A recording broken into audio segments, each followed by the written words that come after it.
তো বিশ্বনবী সবাইকে নিয়ে দাঁড়িয়ে নামাজ শুরু করেছেন, আল্লাহু আকবার।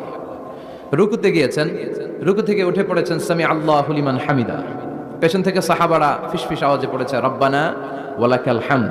একজন সাহাবা অতিরিক্ত আরো 4টা তাসবিহ বাড়িয়ে পড়েছে, হামদান কাসীরান তাইয়িবান মুবারাকান ফি। সালাত শেষে বিশ্বনবী এই সাহাবাকে বললেন, সাহাবীদের দিকে লক্ষ্য করে বললেন যে তোমরা সবাই পড়েছো রব্বানা ওয়ালাকাল হামদ, কে যেন বাড়িয়ে পড়েছো হামদান কাসীরান তাইয়িবান মুবারাকান ফি। এই 4টা তাসবিহ কে পড়েছো? এটা তো আমি শিখাই নাই, তুমি পেলে কই? কেউ দাঁড়ায় না, ভয়ে।